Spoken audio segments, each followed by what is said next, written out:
हाँ जी बच्चों, कैसे हो आप सब। और अब हम अपने चैनल पे लर्न एंड ग्रो पे एक्सरसाइज नंबर 1.1 का 6 क्वेश्चन पर आ गए हैं 10th क्लास के।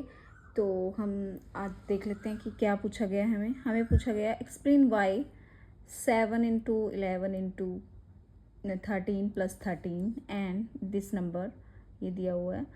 ये हमें देखना है कि कंपोजिट नंबर हैं, क्यों है ये कंपोजिट नंबर। ठीक है, ये हमसे पूछा गया। सबसे पहले तो हमें पता होना चाहिए कि कंपोजिट नंबर होता क्या है। कंपोजिट नंबर वो होता है जिस नंबर के दो से ज़्यादा फैक्टर होते हैं, मतलब प्राइम फैक्टर दो से ज़्यादा हों। जैसे कि एग्जांपल के लिए मैंने यहाँ पे 12 दिया है, तो 12 के दो से ज़्यादा फैक्टर बनेंगे ना, जैसे 1 2 3 4 6 12। तो इसके दो से ज़्यादा हमारे पास प्राइम फैक्टर बन रहे हैं, इसलिए ये एक कंपोजिट नंबर है। यही हमने यहाँ निकालना है कि इसका और इसके प्राइम फैक्टर जो हैं वो दो से ज़्यादा हैं कि नहीं है, तो ये कंपोजिट नंबर क्यों है, राइट।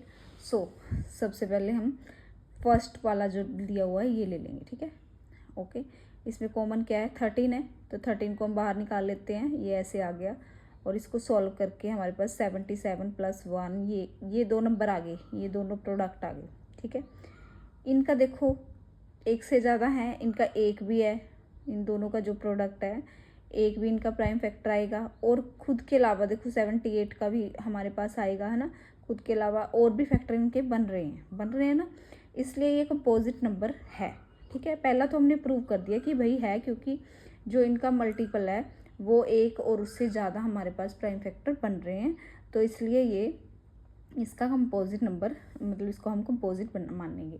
अगली जो हमें दी हुई है वो भी ऐसे ही है, ये दिया हुआ है हमें, ये दिया है, तो इसमें 5 कॉमन है सारे में, तो 5 बाहर निकाल के ये देखो, ये सोल्यूशन तो आपको आता होगा ना, ये तो छोटे बच्चों का ही सोल्यूशन है, इतना तो आता ही होगा कि कैसे 5 को बाहर निकालते हैं। और 5 की जगह यहाँ पे जहाँ पे 1 है और यहाँ पे 1 कर दिया हमने। ठीक है, तो ये मल्टीप्लाई, ये आया 5 into 1009।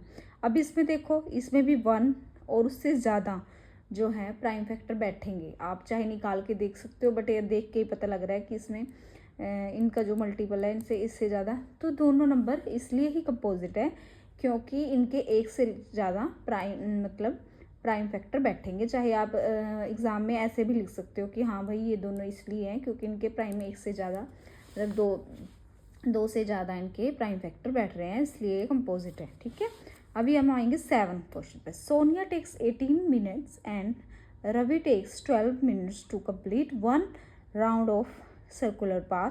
If both start together, after how many minutes will they meet again at the starting point. सबसे पहले हमें क्या करना है, सबसे पहले अगर हमें पूछा जाए ना, ये एग्ज़ाम के लिए मैं आपको बता दूँ, अगर कोई भी क्वेश्चन हमें ऐसे ट्रिक आ रहा है कि अगर हमें पूछा जाए कि वो अलग अलग टाइम पे मतलब शुरू हुए हैं और सेम पॉइंट पे मतलब उनका क्या, उनका वो होगा, इन्होंने क्या पूछा हमसे कि हाँ, कि वो स्टार्टिंग पॉइंट उनका क्या, मतलब हमें पता करना है कि उनका स्टार्टिंग पॉइंट का सेम क्या है। तो उसमें हम सबसे पहले एलसीएम निकालते हैं।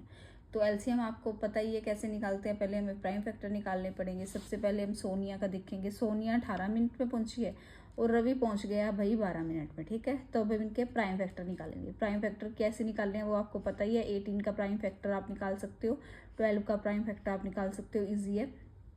अब हमें एलसीएम निकालना है। एलसीएम में देख लो बड़ी पावर्स किसके हैं वो ले लेते हैं हम, 2 की पावर 2 और 3 की पावर 2, ये ले लिया हमने। तो ये आ गया 36 इनका एलसीएम। तो 36 मिनट इसका आंसर आएगा।